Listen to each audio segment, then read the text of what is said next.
the storm with your heart. Play the storm with your heart. What is good, YouTube? This is your boy Aaron. It's Brian. This is the Courtside View Podcast, and we are back today to discuss the NBA Finals and the conclusion of it. As you all know, the Celtics won the championship. They're up to 18 championships, and it's going to be a long podcast. We're gonna thug it out, but it's going to be difficult. I'm already damn near speechless right now. But we're gonna thug it out. Let me address something about the Celtics, because as you all know, I am a Lakers fan, which means I'm the biggest Celtics hater. But they earned this. They were the number one seed throughout the entirety of the regular season. They won 64 games. They were the best team in the playoffs. They had the best starting five in the NBA. So they deserve this. You can't take it away. It doesn't matter that all the star players were hurt in the playoffs. All they did was go out there and that's what they did. They dominated the finals. They dominated their opposition all the way to the NBA finals. So yeah, I'm not going to congratulate the Celtics, but I will say that they earned my respect, and I'm not going to try to say that their ring doesn't count or it doesn't matter. With that being said, with all the kind words out of the way, there's a reason why the Celtics wear green. When you watch television, when you watch movies, the Green Ranger was green. What was he? A villain. The Green Goblin wore green. What was he? A villain. The Joker wore green. What was he? A villain. The Philadelphia Eagles wear green. I thought the Joker wore purple. He wears purple and green. Okay. The Philadelphia Eagles. What is their color? Green. Green.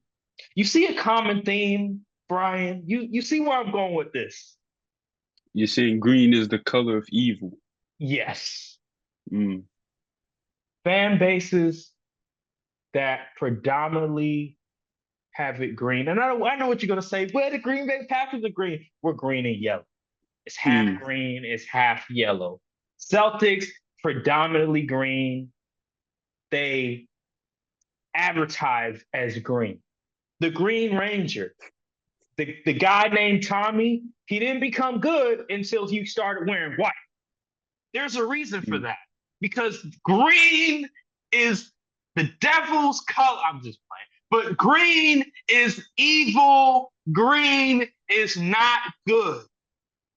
So whenever you see a fan base rooting for a team and their team is mostly green, just know that fan base is not good. You should not take a blind eye off of that fan base, because you already know what to expect. You already know they're toxic, and that's the Boston Celtics. I didn't see a black person. You saw the image, Brian. You saw the image before the game. I didn't see a black person at all. I didn't see one black man walk into that stadium. It was, you know who walking to that stadium. It was just full of just disgusting looking Boston Celtics fans. I can't stand the way that they look. I can't stand them all. I'm the biggest hater. I'm like Kendrick Lamar on Euphoria right now. I can't stand them. But their fans are some of the best in the NBA in terms of loyalty, in terms of the home crowd. I have to give them credit on that. And they showed up these playoffs. They've been through a lot these past, 16 years, I think it was, since 2008, they haven't won the championship. So, and my Lakers, we whooped that ass in 2010. So I know they were probably a bit salty about that. And in 2020, when we won it above. So they've endured a lot. And now this year, they finally gotten what they wanted. Now it's a championship. My worst nightmare, and it's their best dream. And we're just gonna have to endure it for this off season up until the start of the regular season. And all we could do is after today, not talk about any. Stay off of social media. Any thoughts, Brian, on the Celtics winning their 18th championship? Am I happy about it? No. Am I surprised? Also, no. I picked the Celtics from the beginning. I thought the Mavs would have put up much better fight. Clearly, I was wrong on that in that department. But I mean, yeah, man. The funny thing is, I'm happy for the players, but not the fans. Because the Celtics, they got some likable guys on that team. Pause. Like Jaylen Brown, he's cool. Tatum, he stinks it up every now and then, but I don't have any personal gripes with him. Besides him trying to do Kobe cosplay and try to give a fake KG, anything's possible in the We post game did it! interview. We did it! So cringe.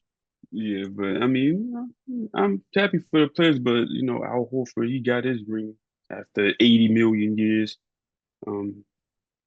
Drew Holiday got his second, but that fan base, I can't give them props. Some of the most vile fans you'll ever meet. Mm-hmm. So yeah, man, Boston, all Boston sports, I can respect it, but they won the ring. They handled business throughout playoffs. Only lost 3 games, which is impressive. Definitely one of the better rosters we've seen assembled that won a championship. So hey, salute. And for the 8 millionth time, can we stop doing dealings with Brad Stevens, please? Because the way he's building these rosters here and is getting out of hand. Just stop it. Hey, well, Please. we Next might time he calls, the picture of I just hang up. Actually, just block the number. All the GM offices around the league need to block Brad Stevens' number.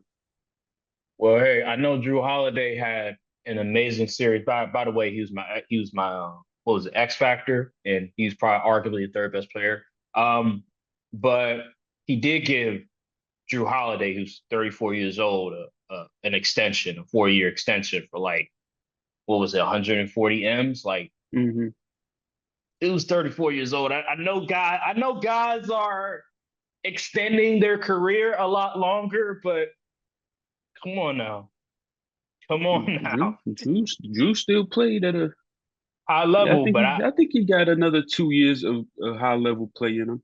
you got to pay Jayson Tatum. He's about to get that 300 M's. I mean, you traded for Kristaps. We don't know how Kristaps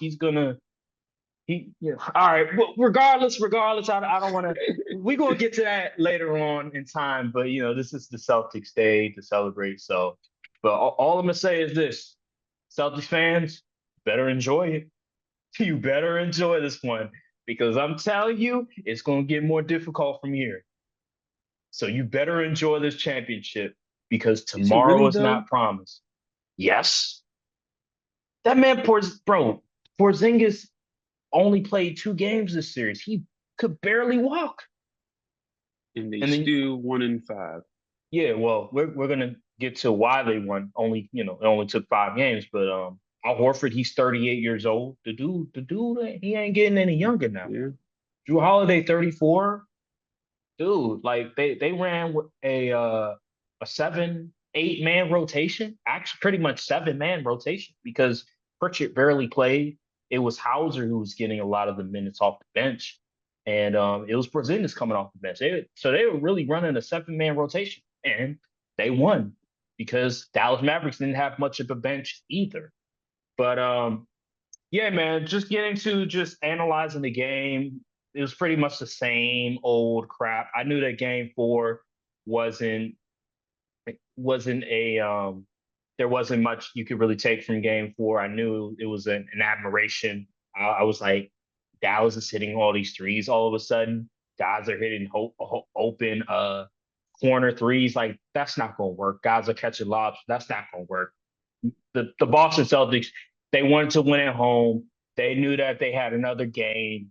and they weren't going to go all out in game 4. They were like, all right, if Dallas comes out hot, let's just save ourselves for game 5. And that's what they did. The defense was a lot better. The effort was a lot better. Jaylen Brown, Drew Holiday, they were being very physical on ball against Kyrie, against Luka. So I already knew what was going to happen. I knew that this game was over the minute that Dallas cut the lead to 9 and they weren't able to gain any more momentum. So after Joe Mazzulla took the timeout and Dallas just wasn't able to capitalize, I was like, they're not going to win this game because it's the same old story over and over again where they would cut a lead to single digits and they would turn the ball over. They would take an uncontested shot and they would brick it most of the time. Luka or Kyrie, or it could be PJ Washington. He'll try. He think he a guard now, and he's trying to do a crossover and get to the bucket, and then he all of a sudden gets stripped by like a Drew Holiday or Jaylen Brown. Mm-hmm. Like it'll just be stupid stuff like that. But I'm looking at, I'm like, yo, like y'all have the potential to change the momentum of the game, but you keep taking these ill-advised shots. You keep taking these dumb, timely shots. You keep turning the ball over, and Boston's just like, that. Let's get down. Like, hey, thank you very much. We'll get down to transition. I'm gonna kick it to Derek White. I'm gonna kick it to a Drew Holiday. I'm gonna kick it to a Jaylen Brown, and we're gonna go from there. And that's what they kept doing. And then by halftime, here comes Pritchard, another half court heave, and he makes a shot, and they up by like 21 points, and that's the game. And I turned it off from there. Like I didn't watch another minute from there. I turned on Monday Night Raw. Real ones was watching Monday Night Raw. They were not watching the NBA Finals. That BS. Because first of all, Monday Night Raw was amazing, but that's a different story. But regardless, I stopped watching the game from there because I already knew it was going to happen, and that was really the story. There was nothing that the Boston Celtics needed to do from an adjustment standpoint because the Mavericks didn't make any adjustments for real, or they didn't make the right adjustments to counter whatever the Celtics were doing. So the Celtics just kept doing the same old switching defense, and it was rattling the Mavericks. Kyrie Irving was looking like a deer in headlights. Luka Doncic, he was trying, but at the end of the day, he could only do so much, and they lost the game. So yeah, that's it. What did you see out there what did you see out there from the series? From just when you analyze the series, is that pretty much what you saw as well? Oh, yeah, for the most part. And I came into the series, I said Kyrie needed to be a dude this series. And he played like a dude that they picked up off the street to play in the finals because these shooting splits and the production, it just wasn't there. Like game 5, he had 15 points, 5 for 16. Like what we supposed to do with that, Kyrie? Luka didn't play particularly well too. He was getting locked up, and you could see that from the beginning of the game. I was like, "Oh Lord, they about to go home."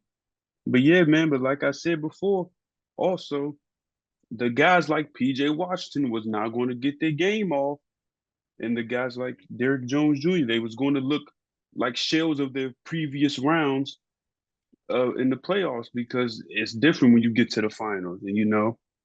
So and it happened. Derek Lively did not have a good series. He was rather disappointing. And like you said before, the Mavs play in too many guys. Why is Maxi Kleber getting 13 minutes? I don't know. What does he do well? Just another body on the floor. Josh Green, 22 minutes. I don't know how much of that was garbage time, but I mean, what does he do well out there? He was hitting some shots well, that actually, game. Yeah, he had 14 points. He had 14 points. Yeah, but where was he the rest of them games? Yeah. I mean, it is what it is. Like you said, after that game 4, people try to push this fake. Oh, they could come back. No, that was one of the worst games I've seen the Celtics play in a long time. That game 4, and that's just the outlier. Like it's business as usual when game 5 comes back around. And I try to give Mavs the benefit of the doubt and say, "Oh yeah, I got Celtics in 7." Boy, I was off. But yeah, man, it's just I mean, this finals was actually horrible. Like I'm not going to lie. I can't. There wasn't really any memorable games. Actually, there wasn't a memorable game. Memorable moments. I can't think of any. It was like they just got rolled. Like I don't understand. And don't help that the NBA wants to cover everything else but the finals during this time. So I mean, it's going to be one of them finals. They go, oh yeah, that happened, but no one's going to remember anything from it. It's Nah. just another check, another bullet point in the history of basketball that no one will bring up. Yeah, it's like in the 70s when those teams were winning championships, like nobody remembers the Celtics teams that won in the 70s. Like we don't remember the moments that happened with the 70s Celtics. So it's just another instance where I hate to say it, but you're absolutely right. 5 years from now, we're not going to remember. Maybe Celtics fans, they'll definitely remember some moments, but for the rest of us, we're not going to really remember like, oh, remember that crazy moment from the series. Like we're not going to remember that too much. And just like last year with the Nuggets series, I think that was the worst series in my opinion because the Miami Heat, the way that they play basketball is super boring, and Jimmy Butler is boring to watch. And you had Bam Adebayo. I thought that series was much worse. Even though I don't like the Celtics at all, at least you have Luka and Kyrie. You know, they can make a bunch of crazy shots, but regardless, it's the same old stuff that happened last year where I can't remember a single iconic moment from last year's series. And this series right here, I mean, it just happened so I could recall a few plays, but for the most part, from a year from now, I'm probably not going to remember a single iconic play. Maybe Jaylen Brown's block, that defensive sequence was the game two, I think it was, where he just took over the game defensively in like the third quarter or something like that. Hmm. Maybe I'll remember that. But after that, I can't say like I can't tell you a single like Tatum iconic moment. I'm sorry. Like, I'm not trying to be a hater or anything like that. I know I'm a Lakers fan, but I'm gonna be honest, I can't think of a Tatum iconic moment. So that's just me. And for all the people that think, oh, Tatum should have won, like, shut up. For all the people that are like, oh, Tatum, he averaged the most points, assists, rebounds, and for the Boston Celtics. And I'm like, did you see his efficiency numbers? Were you not watching the game? Stop box score watching. Watch the game. Understand that Jaylen Brown was guarding the best player on the opposing team. Jaylen Brown made all the best plays for the Boston Celtics. Jaylen Brown was the most deserving player to win the Finals MVP and the Eastern Conference MVP. So cut the crap. All these Jayson Tatum fans, even though there's not really a whole lot of Jayson Tatum fans, but the media, folks that voted for him for final MVP, cut the crap. It was Jaylen Brown from the start to the end. You guys watch the games. We all know Jaylen Brown deserved finals MVP. Was it close? That's debatable. Yeah, maybe it was close. But overall, if you watch the games, if you really paid attention to the defense that Jaylen Brown was doing, he was clearly the finals MVP. And the Gilbert Arenas argument. Well, Luka averaged 27, 28, and he averaged nearly 9 assists. But what was his percentage when Jaylen Brown was guarding? He couldn't do much when Jaylen Brown was guarding him. So that offsets it right there. That argument is just not good right there. When you look at how Jaylen Brown was guarding Luka Doncic, he wasn't getting his game off when Jaylen Brown was guarding Luka Doncic.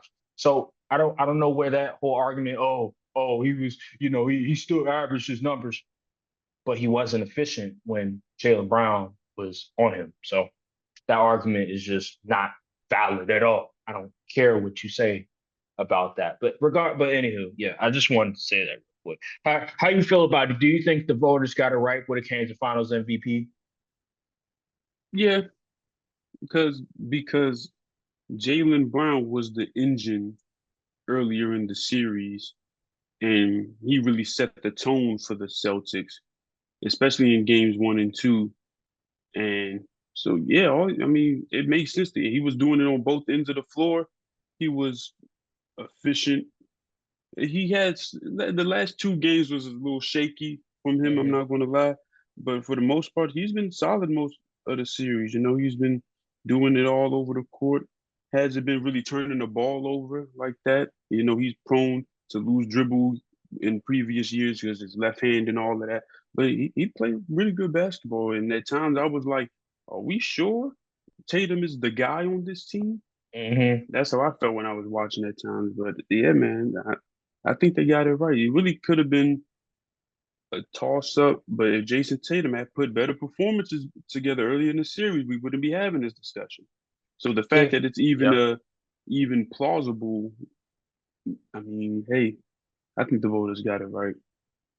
And here's the thing. I think the reason why Jaylen Brown won is because of I think it was game 3, where both Jaylen Brown and Jayson Tatum scored 30 points. If Jaylen Brown had the same numbers he did tonight, Jayson Tatum would have won Finals MVP. But the fact that Jaylen Brown was just so consistent for game 3, and he was fantastic on the defensive end. You had to give him the Finals MVP. I'm looking at his numbers that he averaged for the Finals. He averaged nearly 21 points per game. He averaged 5 rebounds and 5 assists. I mean, yeah, and then he shot 44% from the field. Jayson Tatum, on the other hand, he did average 22 points. He averaged nearly 8 rebounds, 7 assists. But the shooting numbers from 3, like they're just not good. I mean, for crying out loud, like game 1, he shot 43% from 3. Game 2, he shot 14% from 3. Game 3, he shot 30% from 3. Game 4, 25% from 3. Game 5, 14% from 3. And then the field goal percentages were egregious until game 5, where he shot nearly 46%. So for the most part, Jayson Tatum, he shoot the ball well. And you expect me to believe that he deserves the honor? Like, no. If you watch the game, you would know that Jayson Tatum was not the best player at all. Like, it was Jaylen Brown from start to finish. He set the tone. And when the rubber needed to meet the road, he was the person that they gave the ball to at the end, and he delivered. He made all the timely shots, and he made all the great defensive plays that they needed to. And he's most deserving. In that game 3 against the Suns, you said they both had 30. To put this into perspective, Jaylen Brown, I know this isn't the end all be all, but it's the gap I think is pretty significant. While Jaylen Brown was on the court, they were plus 13. Tatum was -4. Mm, mm. Interesting. And Jaylen Brown, he dropped 30 points, 8 rebounds, and 8 assists on 54% field goal shooting. It's right there. It's right there. But is Jayson Tatum a top 5 player? Um, no, Okay. I'm glad. no, I'm glad I you don't said it. think, no, he's not. Top 8? I'll give him top 8. Yeah, I agree with you. I can't put him in top 5. I wasn't gonna ask you that until I saw First Take today, where Molly just blurted out, "Is Jason Tatum a top 5 player?" Trying to instigate. And the only person with some sense was Wendy, who actually said that Jason Tatum, I can't put him in my top 5 right now. Thank God he said that, or I would have lost it. Jason Tatum, I don't see him as a top 5 player yet. I think he is getting there, but I He's need to see. the only thing he's top 5 is top 5 regular season player. That's about it. Because when the playoffs come, it's like he's a different guy out there at times, and I'm like, wow, I was seeing, this I can't was be the seeing, same guy that was averaging almost 30. I was seeing them saying, "Oh, I would take Tatum over Luka," and I'm like, At what? um, to start a team. I'm like, did y'all? You do realize that Luka carried that Dallas Mavericks team to the finals. I get Kyrie was his running mate, but it was Luka, Kyrie, and a bunch of role players, like a bunch of just C tier players, C and D tier players, and you're telling me that you would rather have Tatum over Luka just because he cries to the refs? Like, are we being serious right now? Like, are we being Well, serious right now? to give them the benefit of the doubt, history has shown the Luka/Harden ball does not win rings. You're right, and we'll get to that. But my thing is that I believe that Luka, his game is so fundamentally sound. Like you always say that term 3-level score. I Hmm. look at Luka and I say to myself, the way that he plays the game, I think he can adjust. I know he dominates the ball a lot, but he's so fundamentally sound that if he gets the right coaching, I believe he can adjust to winning basketball. This style of play, I I mean, he remember comes from Kobe. that system. Yeah, I remember Kobe, he said this years ago before he passed away. He talked about James Harden and the style of play with D'Antoni and how you're not going to be able to win because, you dominate the ball so much on the top of the key, the defense, it's easy for them to defend. And the same could be applied for Luka as well, is in that he's top of the key a lot. He's dribbling so much, and the defense they're able to just get in their stance, and you're not confusing the defense at all when you're not moving the ball, when you're not uh like with Boston and their pace and space offense, they're constantly moving the ball around, they're constantly cutting. Like that's not how the Dallas Mavericks work. It's Luka, it's Kyrie, a million pick and rolls, and you have guys just standing in the corner, standing in the wing, waiting for them to create. And the defense, they could just stand pack and not have to think pretty much and just rely on the defensive coverages. And that's why the Dallas Mavericks why they had so much trouble besides game 4 in creating offense because they didn't do much in confusing the Boston Celtics defense. And with Luka, I think what it's going to come down to is that Jason Kidd, he's going to have to tweak this offense. He's going to have to make it a lot more unpredictable because it's just too predictable. I get it. Luka is he's a great player. Kyrie's a great player, but when you're trying to win a championship, like you have to create a system that will one not put too much onus on Kyrie and Luka Doncic to create offense so much because it puts too much on their shoulders. Like they're constantly having to create their own offense. And they have role players and those role players they can't create their own shot.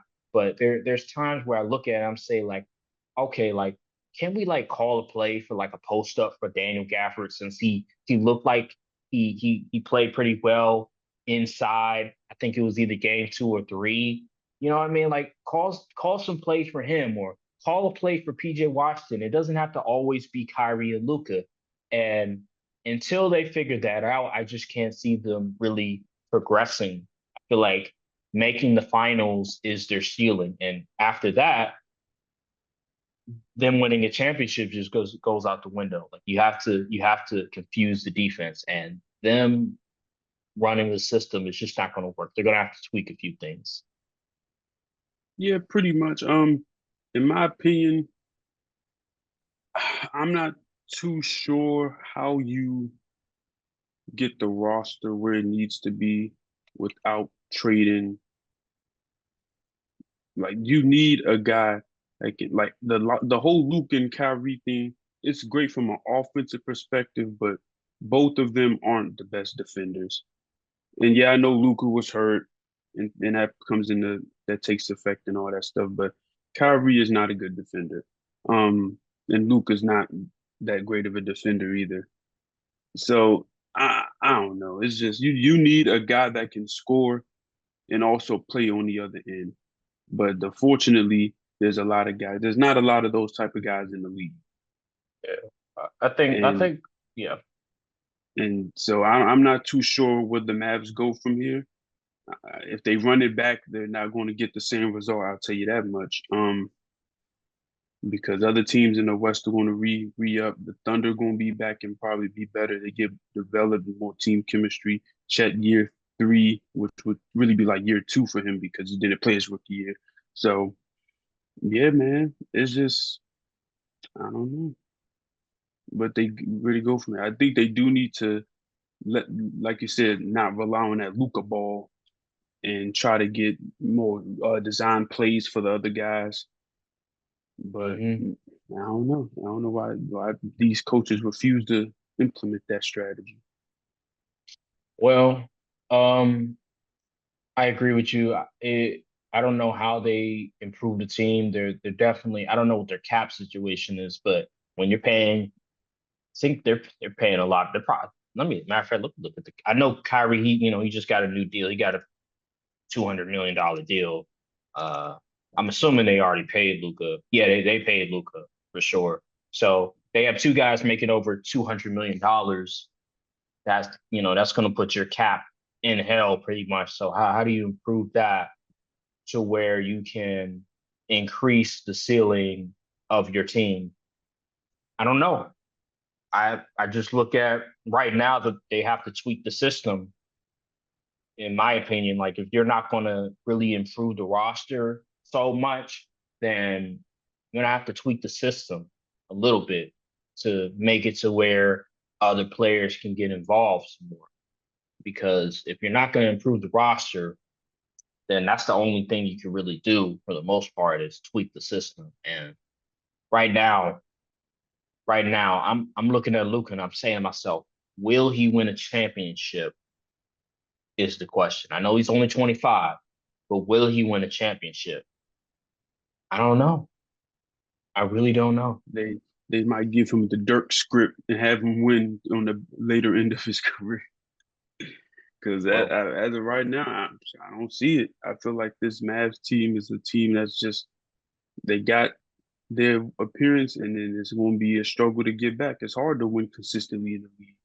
yeah, We haven't and seen a repeat finals participant since the Warriors in 2019. So and he has a big hill to climb because you got again the OKC team, man. They're well built and they did numbers on the Dallas Mavericks. They were very fortunate to get out of that mhm. series. And then you have the Denver Nuggets. You can never sleep on them. You have the Minnesota Timberwolves. You can never sleep on them as well.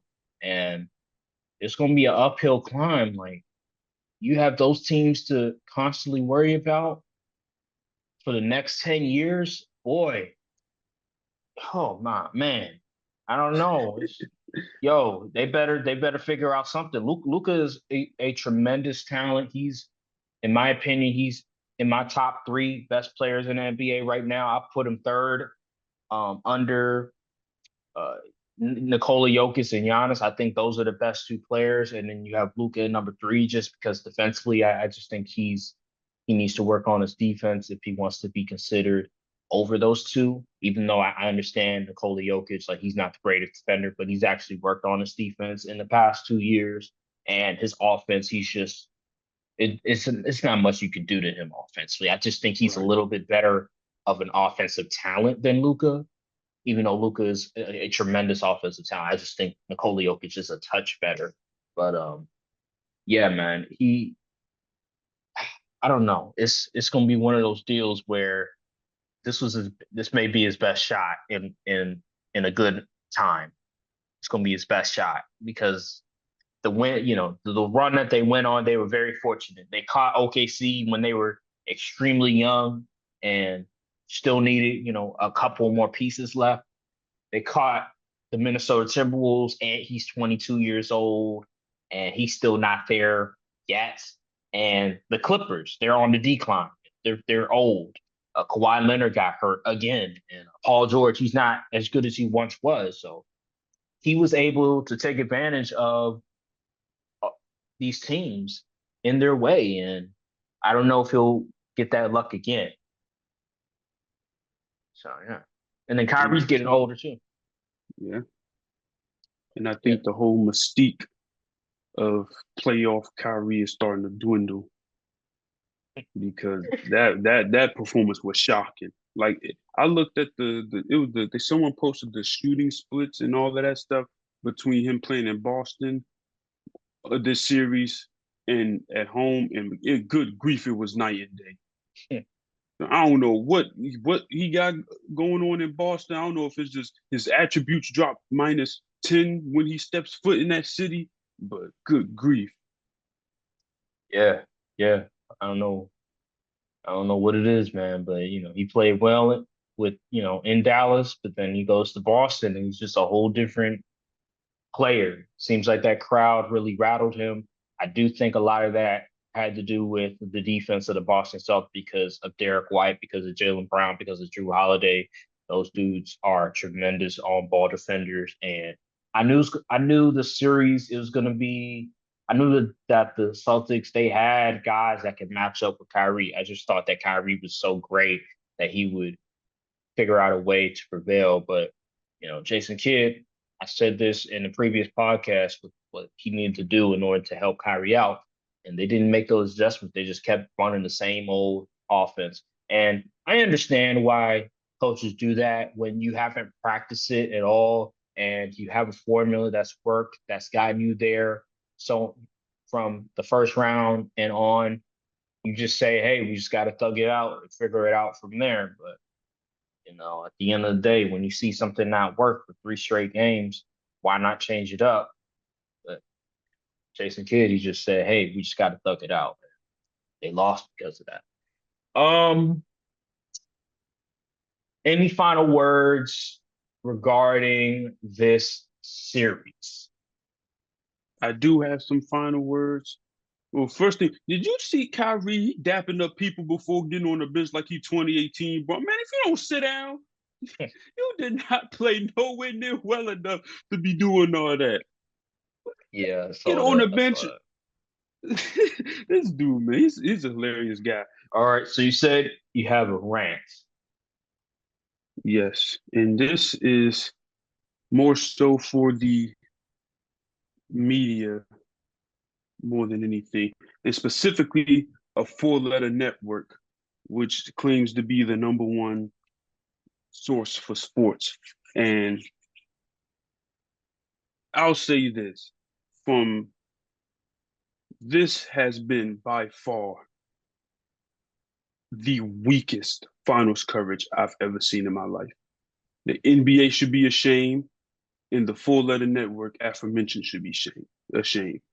This didn't feel like a final series in the slightest.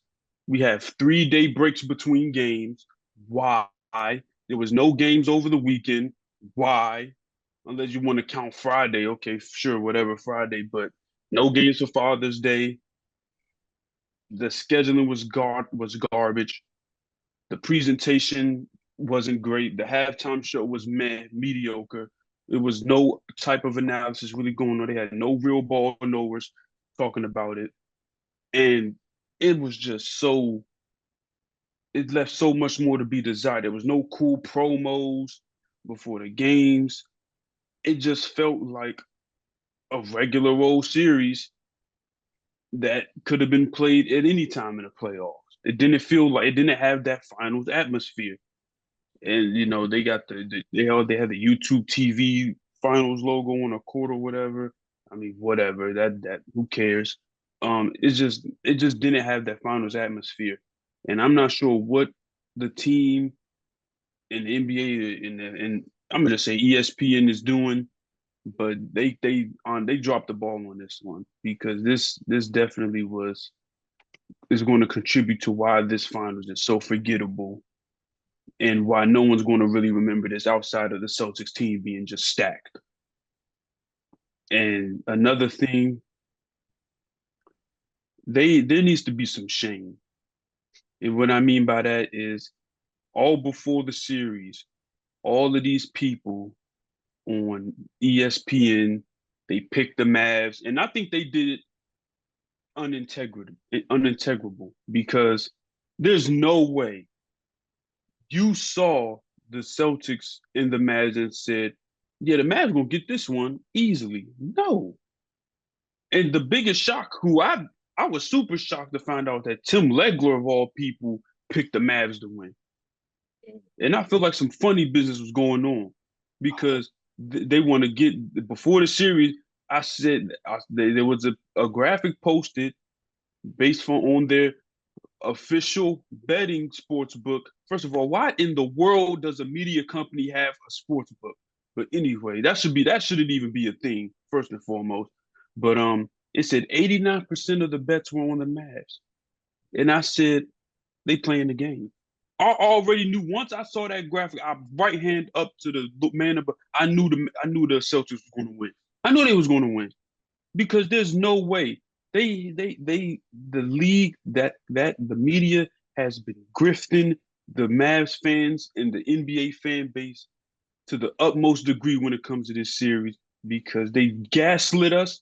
They tried to gaslight us and manipulate us in believing that the Mavs were going to win this series, and they ran off with y'all money at Vegas. And yeah, and fans should be way more upset about that. I'm not. It's just the fact that it's been swept under the rug.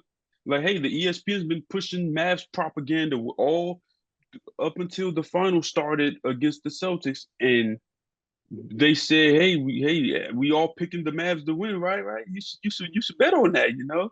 And people did, and guess what? You got clean. I would be super upset if I was one of them people who fell for that, because that's unacceptable. And there needs to be some serious regulation going forward with this stuff, because no way should the top sports media entity have a sports book, and then they get on these shows and base segments, gambling and all. Like, come on, that's it's ridiculous. It's definitely some funny business going on in that part, man. And the fact that this isn't more of an issue or talked about topic is just absolutely insane. It shows where we are headed towards as a society. Oh, wow. Okay. Yeah, I agree with you on everything that you said, especially the gambling part. It is weird that they would showcase, they would implement a gambling app, ESPN gambling app, and they would have segments. They would have actual show on gambling on their network. And yeah, it is kind of weird. And regarding your presentation, regarding your rant on the presentation, I agree with that as well. They just fell flat. There was nothing special about this year's finals. I hate that they got rid of the old theme music that they used to have for the NBA finals. I don't know why they did that. I guess because they wanted to I don't know, maybe it's because of money reason. They realized that maybe the artist is going to pay them to promote their music in the finals. So they're like, hey, let's get them. Hey, why not? Like, who cares? Who cares about the theme song? If we can get extra dollars, why not do it? And I think some of this has to do with the fact that, ESPN, they're trying to save as much money as possible. And when you look at the deals that ESPN has signed to get Troy Aikman and to get Joe Buck, to re-sign Stephen A, to re-sign Shannon Sharp, to sign Pat McAfee to that contract, they're signing these big deals to keep NFL, to keep the NBA. Like, these are $billion deals that they're doing. And they're trying to figure out whatever way that they can to save money. Like, First Take doesn't even go to the NBA Finals anymore. Like, they used to do that. That used to be an every year occurrence. They don't do that no more. Why? Probably because they're trying to save money. They're trying to cut corners, and we see the result of it. I just feel like just what made the NBA Finals special, what made it like just an event, similar in comparison to the Super Bowl in a way, is that they put the extra effort. Like, the little things really matter to them. And it feels like this year and last year, let's not forget last year, they're not putting the extra effort into promoting the game, in giving the fans a great experience. Like, 2019 felt like the last year where it was an amazing experience for the fan. Like, the camera angles are very important. The way that they utilize the camera in the intros, in the players, they weren't doing that this year. I felt like there wasn't as much of that going on. There was a video on Twitter where somebody posted, it was before, I think it was either the 2012 or 2013 finals, where they showed the Miami Heat. It was Mm-hmm. Dwayne Wade and him, Yeah. doing a little, before the game, little intro, Mm-hmm. whatever, where they're in a huddle and he's giving a speech, whatever, and it's so dope. And they will show the little, the introduction of the players, the Miami Heat. They would do that, and you see the crowd, and they would all Mm-hmm. be wearing white shirts and everything. And it was just something special about that. It just gave off an intensity, like, yeah, this is the finality of the season. This is where the best teams collide, and this is where the best basketball is being held. This Yeah. finals and last year's finals felt completely different. It fell flat. The players didn't feel significant. The moment didn't feel significant. And the commentary, we have to get to the commentary. I hate to say it, but I think Doris Burke and JJ Redick are phenomenal commentators. It's just not together. Just not together. I think with Doris Burke, she just doesn't work well with JJ Redick and Mike Breen. I forget she's even commentating the game half the time. Like, she'll go minutes where she's not talking at all, and it's just JJ Redick and Mike Breen. They need to change that. JJ Redick also. I think JJ Redick works well with Richard Jefferson. I've watched ESPN games before where JJ Redick, he'll be with Richard Jefferson, and they have a great rapport together. They have a great chemistry, and they're really entertaining. It reminds me of Jeff Van Gundy and Mark Jackson. But with this group, it just wasn't it. There wasn't any iconic moments like with Mark Jackson when he's like, there goes that man. Mm-hmm. Something like they'll say Allow me to have something, this dance. allow me to have this dance, or some hand down, man down. Like, iconic just moments from each game that Mark Jackson or Jeff Van Gundy or Mike Breen brings to the table that just adds to the entertainment of the game. This finals just didn't have that at all. I understand last finals people were complaining about Mark Jackson and Jeff Van Gundy. They did get kind of boring. They did get kind of annoying at times. I will say that. But they were entertaining at the end of the day. They did add something to it to keep you engaged. They did bring something to the table. Look what was on the court, and that was a foregone conclusion before the finals even started. Yeah, and there's a legitimate argument to be made that if the games were just better, then we would just ignore it. And there's a possibility there's a possibility that can be true, that if the games were just better, like, all that stuff doesn't matter. But at the end of the day, it does help when the presentation, when the storyline, when the just the way that the media covers it, it does help to add suspense and just to add more engagement to the game. And they didn't do that. Like, they'd rather talk about Caitlin Clark getting fouled, or Caitlin Clark missing the Olympic team, and try to politicize it or make it a gender or race thing, right? Instead of talking about the NBA Finals. And they waited until after the Celtics won the championship. Oh, let's take the entire day to talk about the Celtics winning a championship. Why not do that the entire week instead of just, we're going to talk about Caitlin Clark getting hard fouled by Angel Reese or getting checked by Trinity Carter? Like, come on now. What are we doing here? Let's talk about the Lakers coaching stuff. I mean, you could for do multiple a segment. days. Yeah, right. On end. You could do you could do a segment on it, and I understand that because it's the Lakers, and Dan Hurley, he's the best college coach in the nation. I understand that, but going 2-3 segments on it throughout the day for each program, it's kind of egregious. I will say, like, come on now. Like, what are we doing here? It's the NBA Finals. We need to focus on that. And then talking about LeBron James' podcast, like, exactly.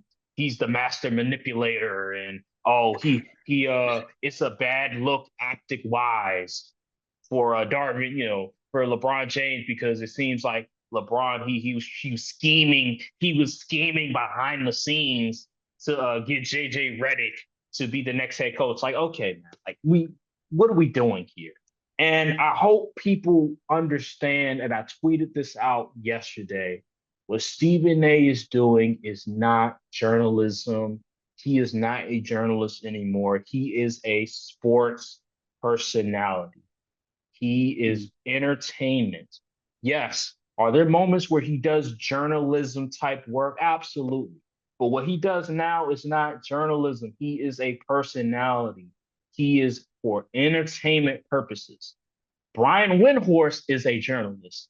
Woj is a journalist. Malika Andrews is a journalist. Stephen A is not a journalist. He's a personality. He's an entertainer. Andrea Carter is an analyst. Shanae is an analyst. Mike Greenberg is not a journalist anymore. He's a moderator. He's not a journalist. So I just want people to understand ESPN is not focusing on journalism. They're focusing on entertainment. They're focusing on clickbait, hot takes that will get people to come watch their shows. That's not what they're doing. They are not focusing on good journalism. They haven't done that in years, and they're going to continue to do it. So I just want people to understand when they say, oh, journalism is in the gutter, this is not journalism. This is entertainment. They're focusing on entertainment, and that's what they want to do nowadays. It doesn't matter about journalism anymore. It's about entertainment. And I think they're entertainment, sports, program network. I think that's what it is. I don't know. But regardless, that's what they are. They're not focusing on journalism. So just want to clear the air on that one for people that always say journalism's in the gutter, because that's not what they're doing. They're entertaining you at the end of the day. So I want to transition to the NFL. I didn't know this. Okay. And we weren't going to talk about this, but then all of a sudden yesterday rolls around and news breaks that the NFL has been in a lawsuit. I forget what company, what organization filed the lawsuit, but it's about the Sunday ticket. And the fact that I have the article right here, but the fact that NFL has been doing some crooked stuff these past 10 years when it comes to the Sunday ticket. So here's one of the accusations, I believe, was regarding the pricing, right? And how the NFL is overcharging their consumers for Sunday ticket. They are. Because they want to make sure that the viewer isn't, they don't want a whole lot of people going to the Sunday ticket, because they want the viewer to be, on the local, CBS, NBC channels, because they don't want to hurt their their partnership with the CBS and NBC and ESPN and all of them, right? Because they understand like viewership is important on cable. Fox. And Fox as well. They understand the importance of that, and they don't want to disrupt their relationship. So what they're doing is they're calling it a premium. Sunday ticket is a premium, right? And they're going to charge these outrageous prices, and they don't have any other options. It's a one-time fee. It's you pay the $400, and that's that, and you'll get all the teams that you want to watch and everything like that. Well, in the lawsuit that I found is that ESPN, I believe, they were going, they were trying to get the Sunday ticket, and they were going to charge $70, I think it was, for the entire year. And NFL was like, nope, we don't want to do that. You got to charge $400 something, and if not, we don't want you to do business. And this is interesting. I think if NFL loses, they could potentially lose $7 billion in damages. And it could potentially go all the way up to $21 billion. Because it says because of antitrust cases can triple damages. So this is a lot of money we're talking about here. Yeah. $7 billion in damages that can go up to 21 billion. Man, we should be rooting for them to lose because the NFL has gotten very greedy, like absurdly greedy. I'm talking they're getting up there with Apple in terms of greediness. And Apple is extremely greedy. They are doing all these different partnerships with these streaming platforms and Netflixes, the obviously Peacocks and some Amazon, ESPN Plus, and you have to buy a subscription in order to watch the games. And then to top it all off, if you have Sunday Ticket, I don't even know if you have Sunday Ticket that you can watch those games that are being exclusively streamed on those platforms. I don't even know that because I don't have Sunday Ticket. I assume you can. So if I'm buying No. Sunday Ticket is literally only for Sunday games. Yeah, exactly. So like if I'm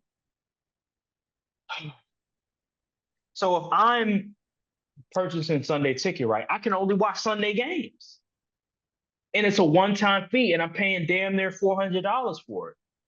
It's not like NBA League Pass where you could pay on the monthly. You know what I'm saying? They don't have that. It's one-time pay, like $300, $400. Like, damn. Why would I want to pay that? And then I hear people complain all the time, oh, the streaming is lagging and stuff. If it's premium, why is the streaming lagging? Shouldn't that be taken care of? Shouldn't there be no problem with the streaming? And that's the thing. That's why I'm rooting for the downfall in the NFL. And I hope that this goes sideways for them and that they lose this case because this will significantly change the way that they do business because they have been getting over on a lot of fans for a long time. They have been just so greedy when it comes to just trying to make as much money as possible. And I hope it comes back to bite them because they've just been getting away with this crooked stuff for so long. And as the consumer, as the fan, yeah, we're loyal to your product, but it comes to the point where enough is enough. And I'm gonna go there and I'm gonna go illegally stream this damn game. You keep playing with me like this. Yeah, I might purchase Red Zone, but shit, if I want to watch a game, like just one game that's out of market, get out of here. I'm not purchasing no Sunday Ticket. I'm gonna go illegally stream that game. What do you mean? How do you feel about the reports, man, about the lawsuit? I pretty much agree with what you said. They're definitely being very greedy as for that pricing for Sunday Ticket. $300, $400 is absolutely insane, especially in this economy. Who has money, that type of money to fork over to watch some football for like 18 weeks? Like, come on now, what are we doing here? And then one thing, you didn't mention this, but I'm pretty sure it was in the article or something I seen when it was reported in the tweet, it said they also got pitched team-based subscriptions and they declined that as well. Yeah. So that just lets me know there's something nefarious going on. Because what do you mean? You know how much money a team-based subscription for Sunday Ticket would generate them? But imagine you pay $50 or so to watch all the Cowboys games for a seat. That's a lot of money. Fans will be way more inclined to pay for that than to fork over $400. And it's not even close. So something is seriously going on with the NFL. I don't know why they're being so stubborn on this issue. I think $75 for Sunday Ticket is a fair price. And I feel like you would get way more signups with that. Because we know the cable era is starting to dwindle. Like all these games are their own local channels, but most people they don't even have cable. All these streaming sites, everything's on streaming sites and everything. People ain't using cable. So I mean, it would make sense to give this type of alternative, but I don't know. Yeah, you're right. You're right. You're right. They're trying to keep being good graces with their TV partners. So That's it. That's it right there. That's what they're doing, and they understand the importance of their relationship with their TV partners because they're getting so much money off of their TV partners, and the TV partners are probably telling them like, hey, yo, don't. I understand you have all these deals, but I remember you're in a deal with us as well, and we trying to get this money too. We trying to get these viewers too. And if you going out there promoting the Sunday ticket and you're hurting our product, then why would we continue giving you billions of dollars to showcase your games when you're doing is hurting our viewership and our bottom line? So they're trying to prevent that. There has to be a middleman. There has to be a compromise to all this. And for the simple fact that they're continuously doing this over and over again, and they can afford it. Like they're making so much money as it is. They have so many fans. They can afford it. They're just being greedy. That's just what they're doing. They're Apple. Apple has been doing this for years since the unfortunate death of Steve Jobs. They have been getting over on people, coming out with a new iPhone every single year, adding a little bit to it. Like, come on now. We're gonna change. The new MacBook Pro, we're going to take away the USB drive, right? We're gonna take that away. And you have to buy a USB port in order to use a USB. So I have to buy a USB port, and then I got to buy the cable in order to plug in whatever USB I'm trying to do and stuff like that. Don't forget they stopped selling. They stopped giving the charging blocks with the phones too. They only give you the cord now. And the iPhone as well. Remember they had the little with the headphones, whatever, with the earphones. They had the little port for the earphones, and then you had the part where you plug in for your charger, so you can listen. So you can listen while charging your phone. No, you can't do that no more. You either can plug in your earphones, whatever, the little wired joints, and listen to, or you can charge your phone. Or remember they have the AirPods. Now you got the AirPods. So you're gonna have to pay for the AirPods in order to charge while listening to music. See how greedy that is? Same thing with the NFL. They're trying to get over on you, doing every little thing.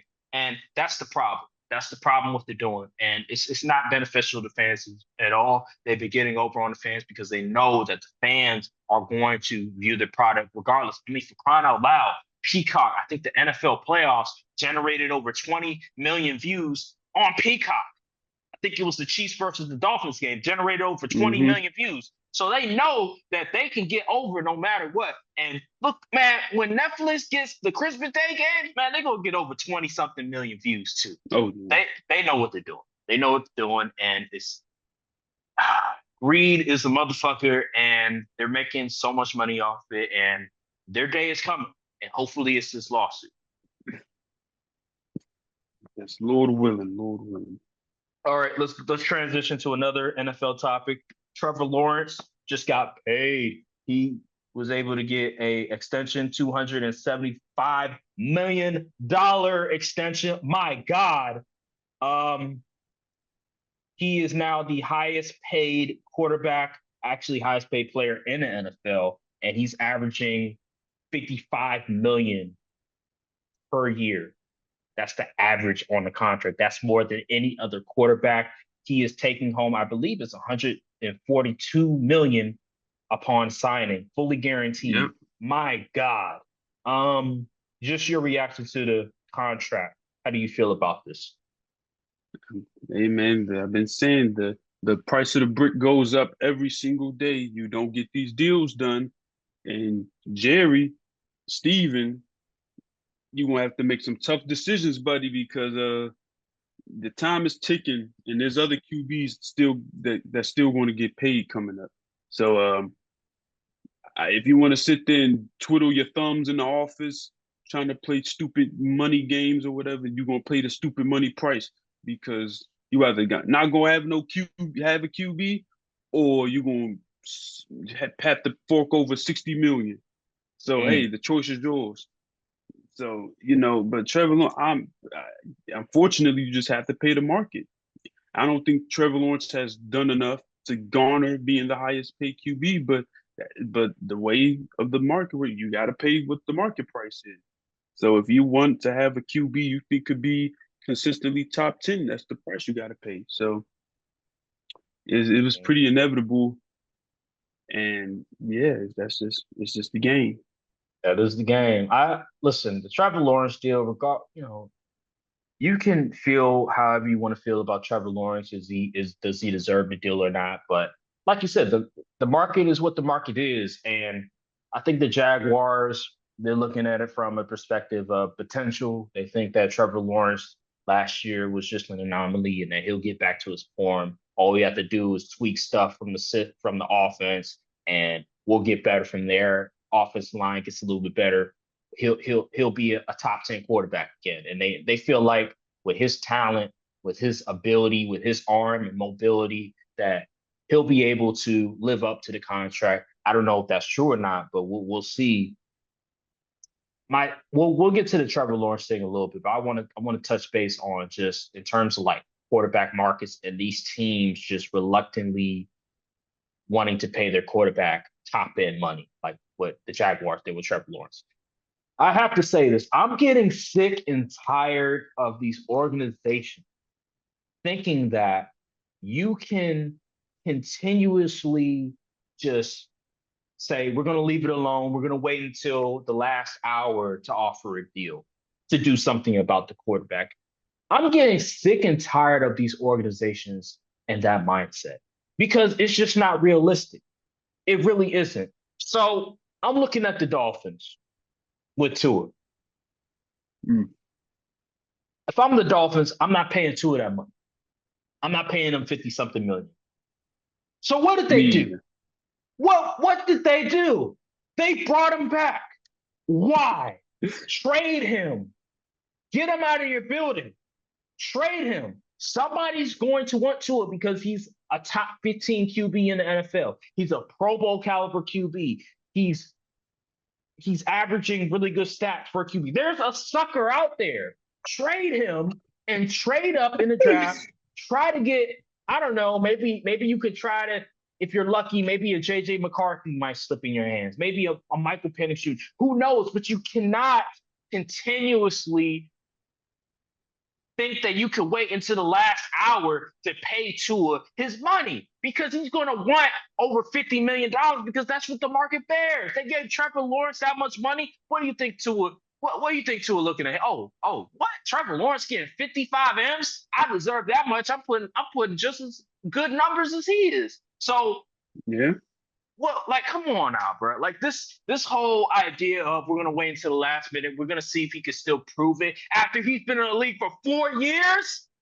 It took you 4 years to realize that Tua is just not that guy. Matter of fact, this is about to be his 5th season, and you still don't know if he's the guy or not. Are you stop kidding yourself? You're being delusional. You're thinking that he could be something that he's not. He's not worth the money. So trade him away. Trade him away. Get a rookie QB. It's okay. It's okay. We get it. But you can't just sit there and try to deny what you've seen these past 4 seasons. And that's what these organizations have done, like the Cowboys. Dog, Dak, give him his money. If not, trade him. If you don't believe in him, trade him. Get some capital. He has a no trade clause, but I'm sure. But from what I'm hearing, from what I'm hearing, he would waive that trade clause. I'm telling you, I'm telling you right now, Dak. Even if they say, "Hey, Dak, listen, we're not going to give you the money that you want. So can you waive that no trade clause, or just tell us what team you want to go to, and then we can figure out a deal." I guarantee you, Dak would be like, "All right, bet, let's do it." Guarantee you that. I don't have any sources, but I guarantee you Dak would be willing to do that as long as they send it to a team that he wants. Dallas Cowboys just keep making the wrong mistakes, and the Dolphins are doing the same thing. It's like, it's so simple, but these organizations are so scared. It's a bunch of just wimps out there, a bunch of chickens out there that are scared to lose their job, even though you're not going to go far with the quarterback at the helm. You pay Tua all that money. What's going to happen next? You're not going to have a defense. You're not going to have an offensive line because you're paying him over 50 M's. He's going to take out most of the cap. It doesn't matter how you manipulate. Oh, we're going to only pay him little money in the beginning, and then we'll pay him all the money in the back end. It does not matter. It doesn't matter. You're going to have to give him his money eventually. And if he only has a certain floor or a certain ceiling where you're not going to be able to go to the Super Bowl or go to a championship game, what's the point? There's no point. You trade him. But nope, these teams are like, we're going to stand pat. We drafted him in the first round. We drafted him number 5 overall, so we have to stand pat. We can't tell people that we're wrong. We can't admit that we're wrong. That's just stupid business. That's just stupid business. And that's why all these teams are always in that predicament. That's why all these teams are constantly making the same mistake over and over again, because they think that way. They think that, oh, if we're just good enough, if we're just in the mix all the time, that's enough for us. No, it's not. No, it's not. And that's a loser mentality. The funny thing to me is these teams swear that they're trying their best to build a roster within the QB's rookie deal. But then when it's time to pay him this money, they're like, we're not going to pay you just yet, but maybe give us another year or so. And they don't improve the roster, is they just run it back and then they get the same result. And it's not like, and the funny thing about the Dolphins situation, it's not like they're like this elite drafting team. Like all their picks have been like pretty surefire. Like, okay, we are picking in like the top 10. Of course, this player is going to be good. So it's not like they're like getting steals in later rounds. Like you have to figure something. Cause if you ain't getting no player acquisition and free agency, and you're not drafting all that well, what exactly are you doing? Trying to drag this on along. Like it's like the team that's really doing it the right way in regards to taking advantage of it's the Texans. They got CJ Stroud so much help, it's not even funny. They went and signed Daniil Hunter. They went and traded for Stephon Diggs. Mm-hmm. Like what is going on? They got help. They got. I think they got some extra running back help too, if I'm not mistaken. Yeah, they got Mixon. Yes, so it's like they are really the ones doing it right, and these other teams that got QBs that was on, they just was sitting there just like, like what are we doing? Like I hate this whole kicking the bucket down the road crap, because then man. That price gets steeper and steeper. Oh, it's just dumb, man. It's just dumb, Jerry Steve, and this is going for the same thing happening to wide receiver position too. CD trying to get his money. The Jones is sitting on their behind, not doing nothing.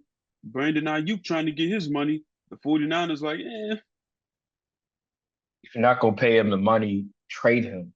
What are you waiting for? Like it's that simple. If you're not willing, if you're hesitant to pay a player, there shouldn't be no hesitancy. Like it's either, oh, I'm 100%, I feel like he deserves his money, or I'm not.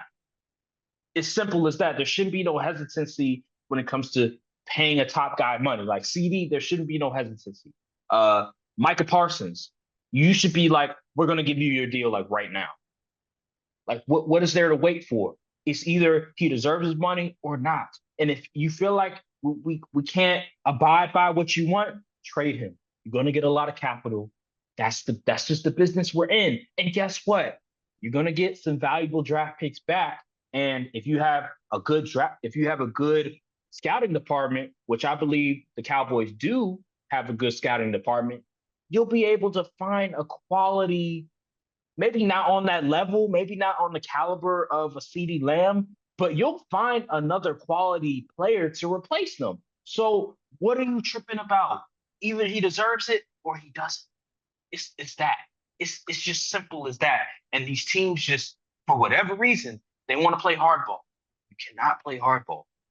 And you know what else irks me is when teams trade for players they know want contracts. And then when they don't show up the mandatory training and all that stuff. They're like, why isn't he here? You big dummy. You traded him because he obviously got traded from the Eagles because he wanted to get paid. So why did you trade for him and not immediately offer him a contract?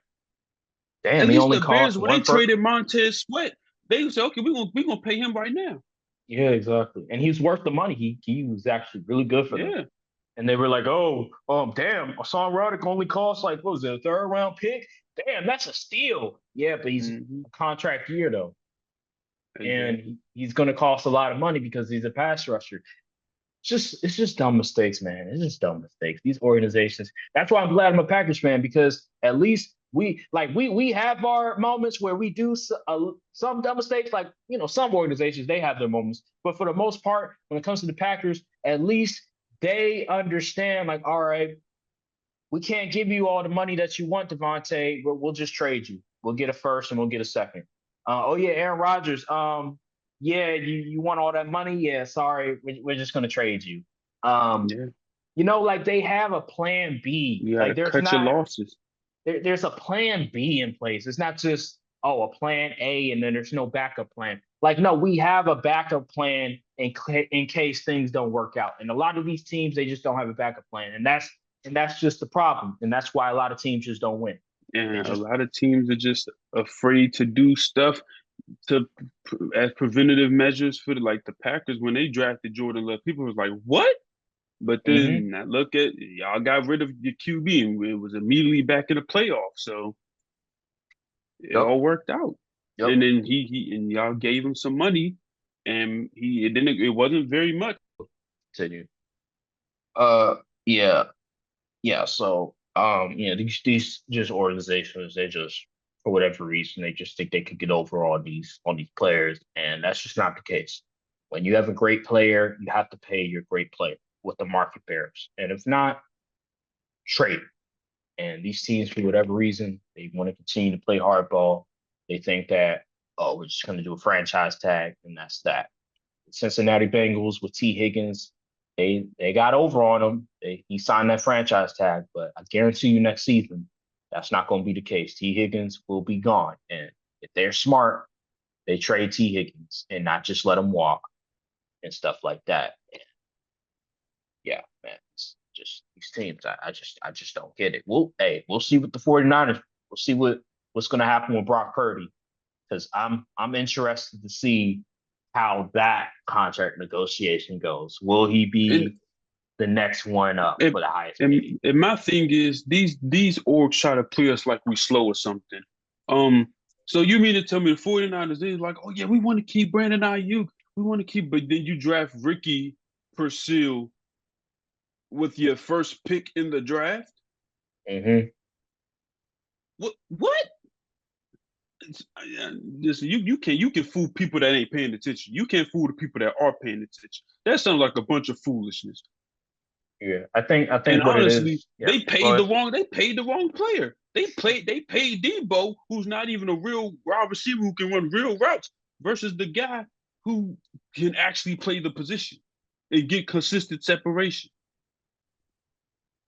I don't know if you can. I don't know if you can replicate what Debo does well, though.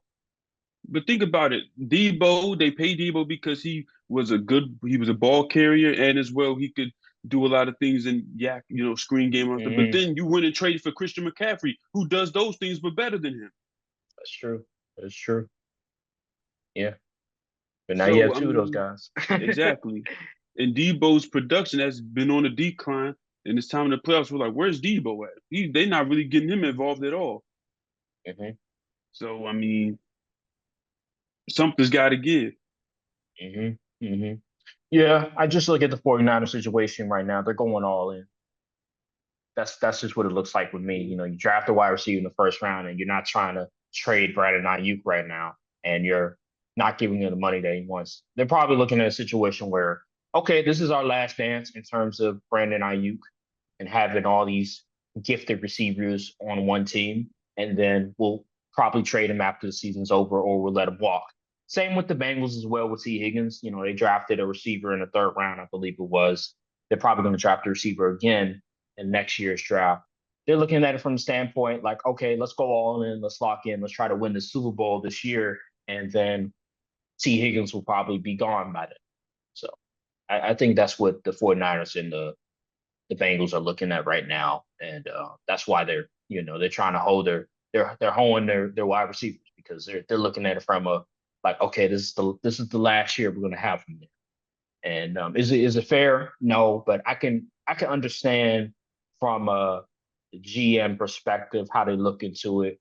I think the 49ers, they have sort of they in terms of the way that they've done it, they have helped themselves because they drafted a receiver in the first round. We'll see if that receiver can replicate some of the just the production that Brandon Ayuk has been giving the 49ers for the past 2 seasons. And with the Bengals, we have no clue. So, yeah, Truthfully, man. if I was the Bengals, I wouldn't pay T. Higgins. No. He's always hurt. Yeah. Yeah. And I don't think he's a number one. I know that's the debate. I know people will say, "Oh, T. Higgins, he could be a number one." I don't think he's a number one because I seen him without Jamar Chase, and he was okay. He had his flashes, but he was never really consistent for me enough. I don't think he could be a number one. I think he's a great number two. But as a number one, like Stephon Diggs, remember Stephon Diggs, he left Minnesota, he went to Buffalo. He is a number one. He was a number one in Buffalo. T. Higgins, do I see that same production? I don't know. That's hard to say. Hard to say. Let's transition real quick to let's see. We got Dan Hurley. So we talked about this a little bit in terms of if Dan Hurley was the next Lakers head coach and stuff. So now we know that he declined the offer, and it's reported by a Lakers reporter that JJ Redick is pretty much a done deal.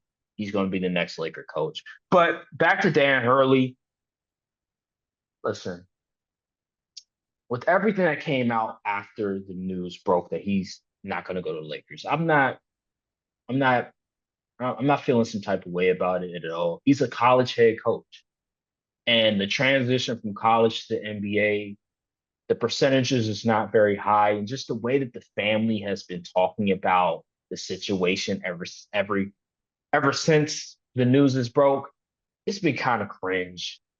I ain't gonna lie. Like the wife is taking interviews now, and they talked about a text message that they had between one another and stuff. I'm just like, come on now, man. What is this?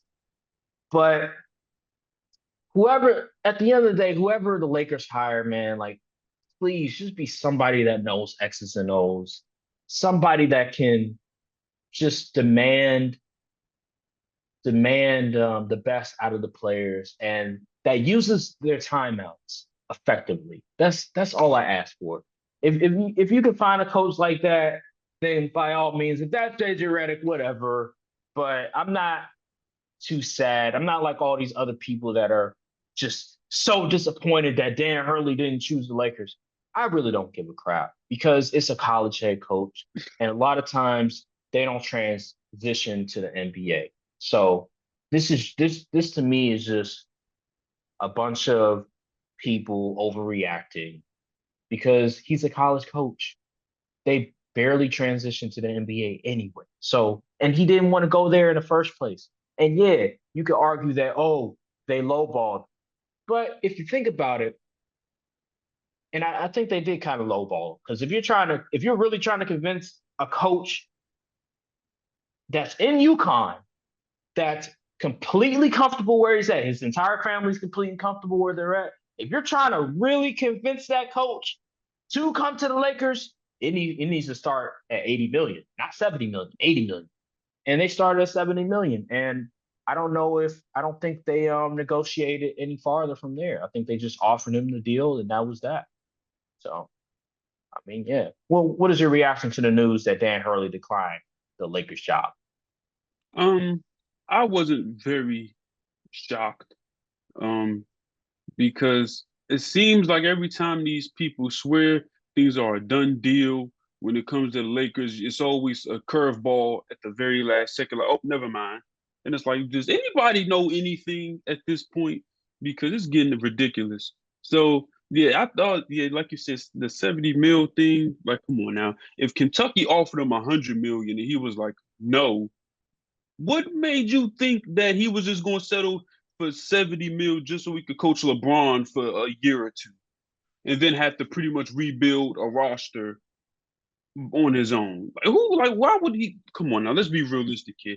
And this goes to show that the Lakers front office continues to be cheap and they're not doing the proper due diligence when it comes to these to building a staff and also player acquisition. They always want to get they make all this money, they get all this money, and yet they want to be cheap with it.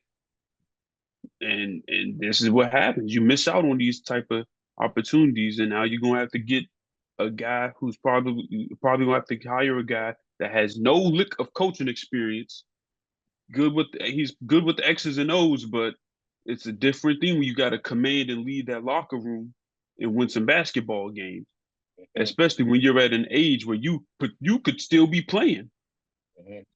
So hey man, if Lakers, I don't know, that ownership, the genie bus regime needs to go. And this is coming from a Lakers hater because it's too much politics and being buddy and not enough business being stood upon. So the experiment was cool. Y'all got a ring out of it. All right, let's pivot. There needs to be some serious change at the top because at this rate that's going, the Lakers is going to become back to where they were before franchise. LeBron. Yeah, an unserious team again. Yeah, back to where they were before LeBron. Here's the deal. Like, yeah, everything that transpired, it is a bad look. I won't deny it is a bad look because you're trying your hardest to lure a college coach from an environment that he's comfortable being in to all of a sudden going to LA and coaching LeBron Anthony Davis. So you're gonna have to make him a deal that he can't refuse, and they just decide, we'll offer you 70 million. So it was a lose-lose situation. And again, I'm not disappointed by it like every other person. I'm really not. Like, I really don't care. I just want whatever coach, if the coach wants to be here, if the coach offers something that we've been missing since freaking Phil Jackson, for crying out loud. We need a coach that will come there, that will demand the respect out of the players, that understands X's and O's, and that knows how to make adjustments. And if Dan Hurley wasn't that guy, okay then. But I know the past two head coaching hires, Frank Vogel was cool. I feel like he got lowballed. I ain't gonna hold you. But there was moments where he did make some boneheaded mistakes and I had myself scratching my head, like playing DeAndre Jordan all them damn minutes. You know what I'm saying? Like he would make some boneheaded mistakes, but the organization did hold him. Organization surrounded him with players that didn't fit his scheme. And then he goes to Phoenix, the same situation again. Darvin Ham, he was just the wrong head coach hired overall. Like he was literally the wrong head coach. He would implement the system. The first year, I believe, was the second half of the season where, we get the trade. We had an amazing trade deadline. We finally got rid of Westbrook. We brought in all these good players, D'Lo, Vanderbilt, Malik Beasley, and Roy Hachimura. And that was an amazing trade. And Darvin Ham, he was able to get the players to buy in. They were playing great defensively. The system was working, everything like that. And then you go in the playoffs, and we were able to take advantage of a bad Western Conference. And then we go to the Western Conference Finals. We play the championship Denver Nuggets, and they let us know, like, there's levels to this. There's levels to this. Cooked. Mike Malone was like, there's levels to this, and this head coaching that you're not ready for, sir. And he got out coached by every single margin. You want adjustments, timeouts, coaching scheme, whatever you want to put it. Timeout, good sound bites. good speeches. He beat them all in them. He was better than them in every single aspect of being a head coach that series and this past playoffs as well. He just wasn't the right head coaching hire, and it was evident of it. With JJ Redick coming in, I know we're transitioning from Dan Hurley to JJ Redick now. If JJ Redick does get hired as the Lakers head coach, just going off of what he does in the podcast, I assume he has a good grasp of X's and O's, especially offensively. I mean, he was an offensive player, so I would assume he would be really good in offensive X's and O's. It seems like he has a really good relationship with LeBron. I mean, for crying out loud, if he didn't have a good relationship, he wouldn't have a podcast with him. So I'm assuming their relationship is great. I'm assuming he would know how to talk to Anthony Davis if he knows how to talk to LeBron. So that there is, I guess I can get excited about. But I don't know what his scheme is going to look like. I don't know what is he, because he's never coached on the next level. Not as an assistant in anything. There's just a lot of question marks with this organization, and I don't know, man. My thing I'm is, lost. if I was a Lakers fan, I'd be heat. I know you said you're not like disappointed in the not being able to get Dan Hurley, but if my thing is, if you're gonna do something, you bang on the table, you say, oh yeah, we really like this guy, we want him to coach our team. Don't get out there and half You got to go all in. Exactly. You gotta fully commit. You either all in or you not in at all. I hate half stepping. So you either gonna get it done and put your money where your mouth is, literally, and go all in, or you just gonna shut up or not say anything. And you know that same thing with player acquisition. You either put your money where your mouth is, or you don't do it. You say nothing at all. I did say to JJ Redick and James Borrega, that stuff. Oh, JJ Redick's in the league. I did say it was a smokescreen. I tweeted about it. So I was like, I knew there's no way JJ Redick is the leading candidate. And Dan Hurley came out of nowhere, and they were like, oh, we want Dan Hurley to coach the team. But ultimately, it looks like JJ Redick's going to be the head coach. It's not official yet, but it looks like he's going to be the head coach. We're still waiting on that. But if he is, I think what will tell me how this team will operate offensively and defensively is the coaches that he hires as his assistant. That's what's going to show me if this is going to work or not. Because when Frank Vogel became the head coach, what happened is that they hired Jason Kidd as an assistant coach. That turned out to be great. He had Phil Handy. They brought him in. He's a great, developmental coach. And they brought in a couple other coaches as well. And I knew from then, I was like, okay, they have a solid coaching staff. This can work. So when JJ Redick comes in, if it is true that he is the next head coach of the Los Angeles Lakers, what will come down to it all is who is his assistants? Who is he bringing in to help him out? And I think with the Lakers, they can't be cheap. You were cheap with Dan Hurley. Can't be cheap with these assistant coaches, because if you want really good assistant coaches, you're going to have to pay a lot of money for these assistant coaches. And they've done it before. They got Jason Kidd. They brought in him, and he was a great assistant coach for him. Look what he's doing with the Dallas Mavericks. They went to the finals. He changed the Dallas Mavericks direction because they were just, they were a first round and out team with Rick Carlisle, and then Jason Kidd come in, and they make it to the conference finals. They make it to the NBA finals. So whoever the assistant coach is for potentially JJ Redick, they better be top of the line. They better be really, really good assistant coaches, like the former coach for the Portland Trailblazers, we need some former head coaches. That's what we need. We can't have no guy from the G League getting called up and now he's assistant coach. Like nah, or he was a coach in college and now he's going to the pros. Like, nah, we need former head coaches. If we don't get that, then I don't want it. They're gonna have to pay some money. Let's transition. Yeah, what's up? Quick little tidbit. It says, according to Brian Windhorst, OG Anunoby is not thrilled with the Knicks' current offer and will test the free agent market. Yeah, I saw that. Yeah, that's wow. So they made a trade for a guy with injury history, and he barely played for them.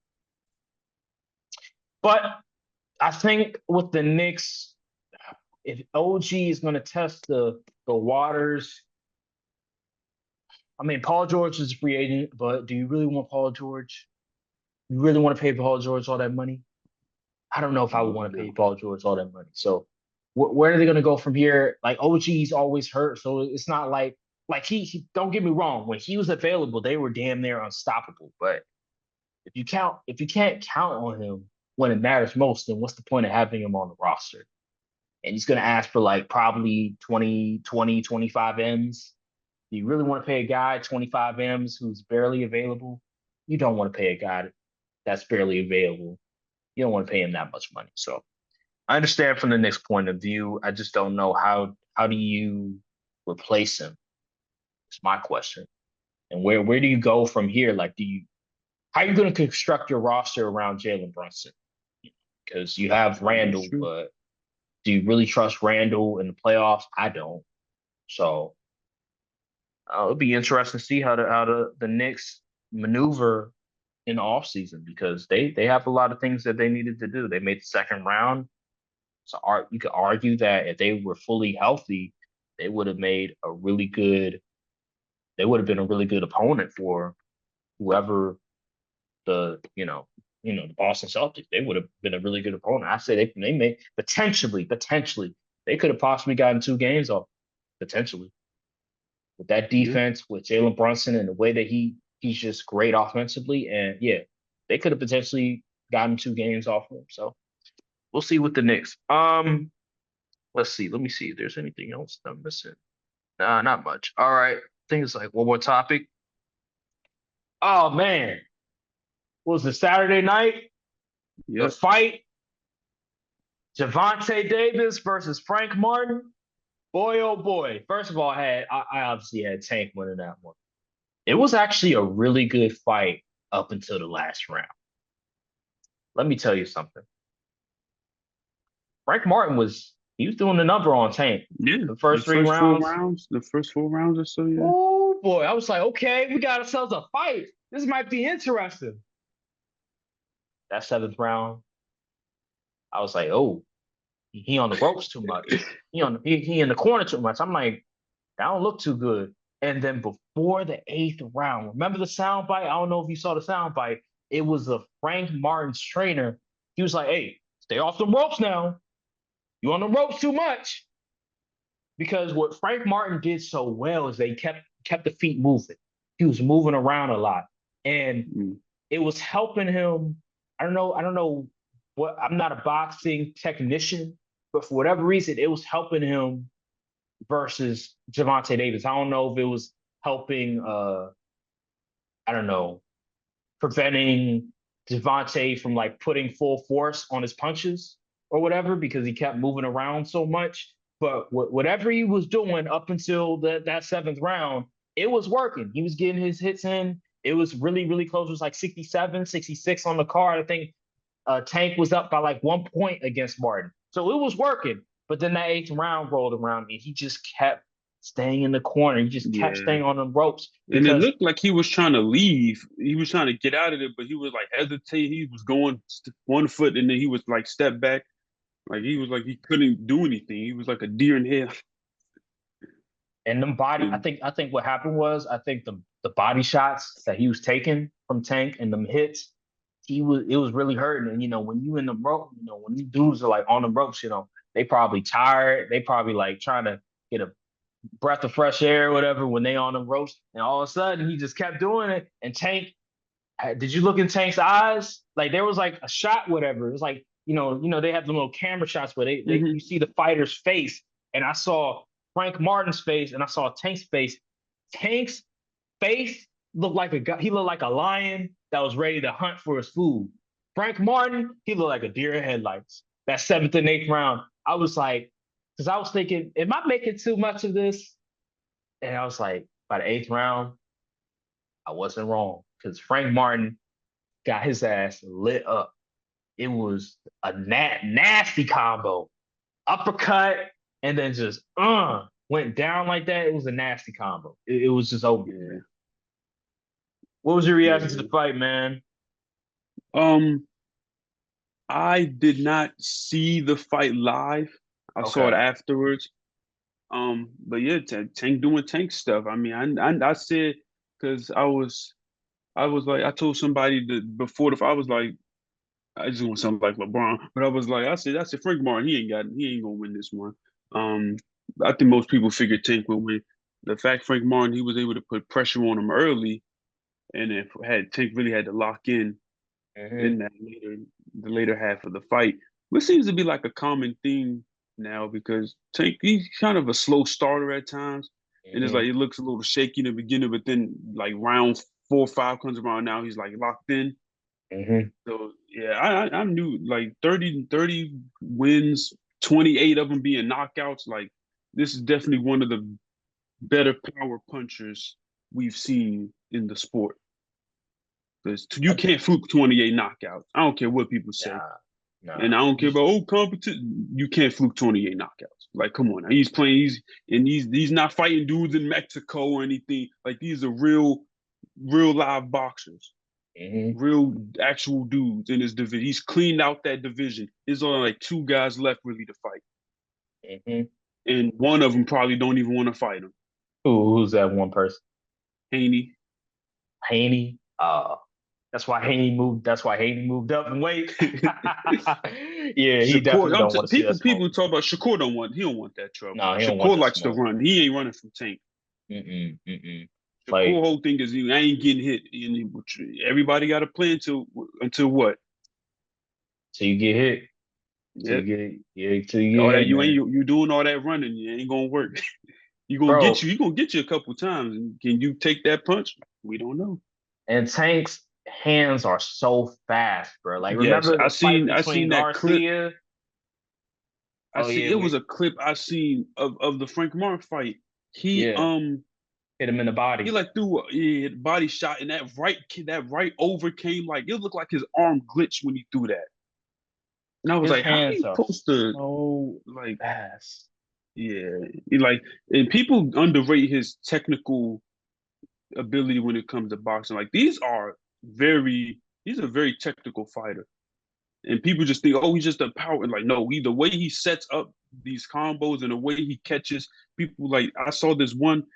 It looked if you looked at it in real time, it looked like him and Frank Martin traded punches. But if you when in the slow mo, he dodged it and landed him with Hmm. a stiff left. I was like, I said, this dude, like earlier in his career, you can see he was more of a power guy, but now, like as time's going, he's getting way more and more technical, and it Hmm. seems like he's boxing with a true plan, and he's executing that, and he's really setting up his opponents for certain earlier in the rounds, and then catching them with stuff later on. Like they always get caught by that uppercut. I don't know what he's doing exactly to Hmm. like get them off their game when it comes to detecting that. If that's the first thing, I ain't about to get hit with no uppercut. You kidding me?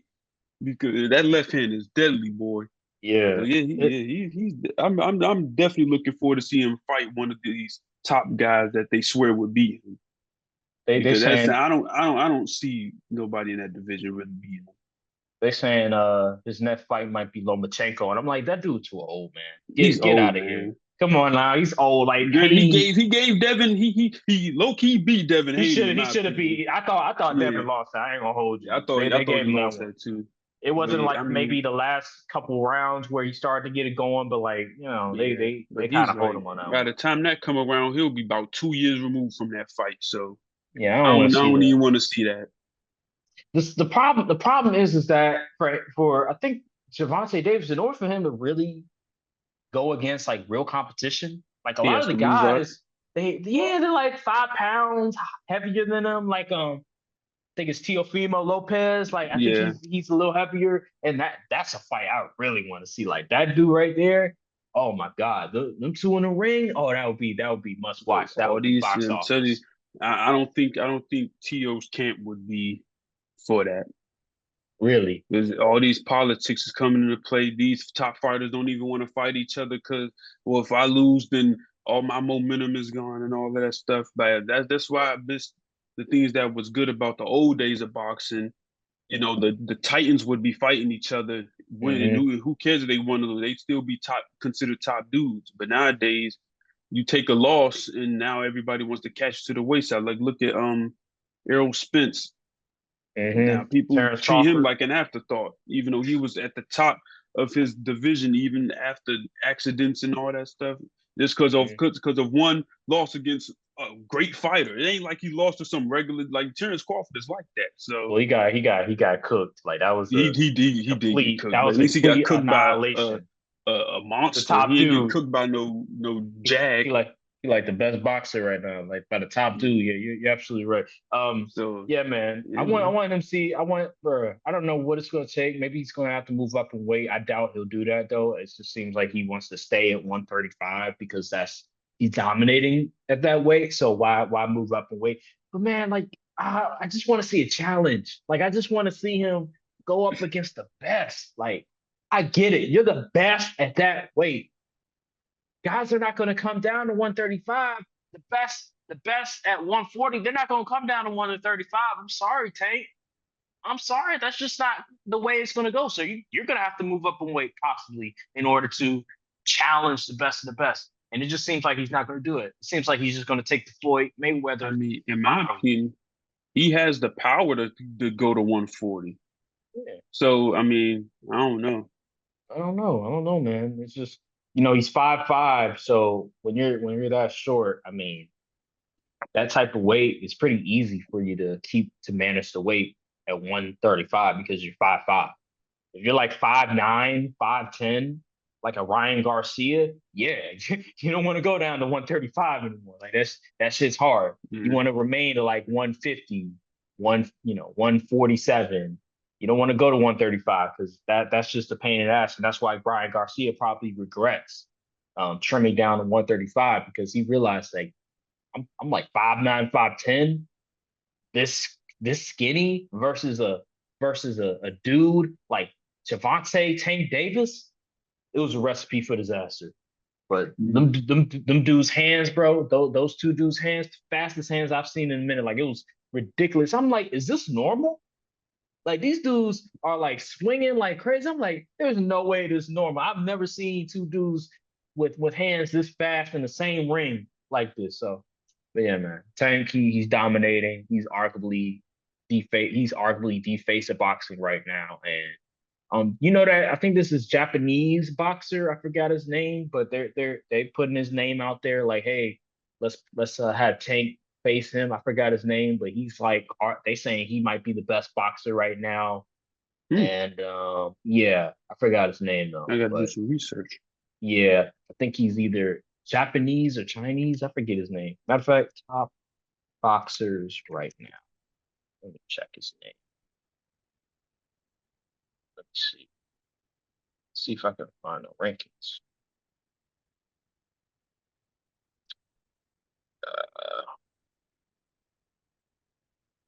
See if I can find the rankings.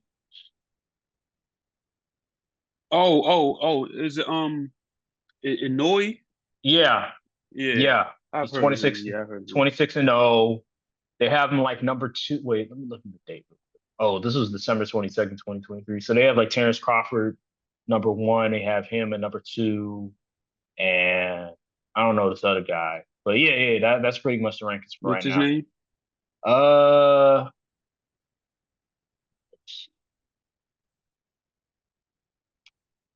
I don't know how to pronounce his name. It should look kind of crazy. But he's like 21-0, 14 KOs. He's heavyweight champion.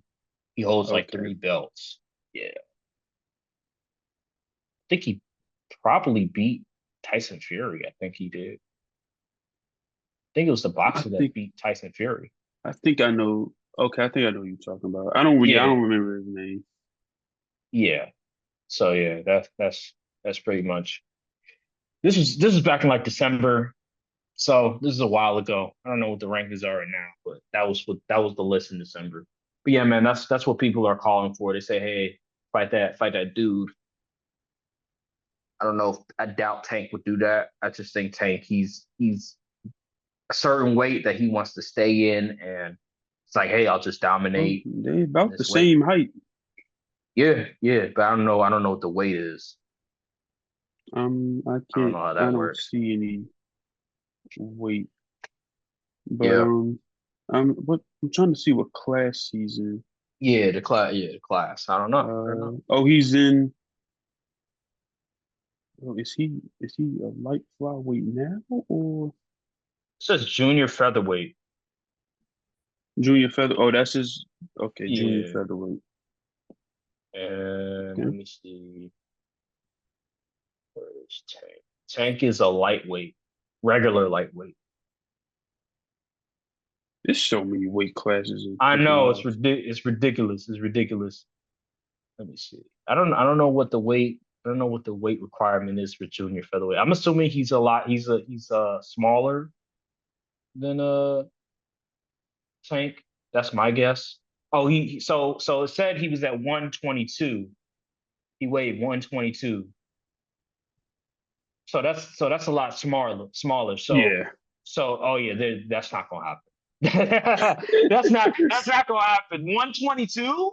That's crazy. That's crazy. I know they're like, what are they, 5'5"? That's crazy. Yeah, he's not moving up. That's ridiculous. All right, man. Well, let me see if there's any other news before we get out of here. Yeah, I think that's it for now. Tatum got Ella May pregnant. I can't stand that guy. Good. Yeah. Lucky him, huh? Lucky him. So that's why she hasn't released any music. She got a baby on the way.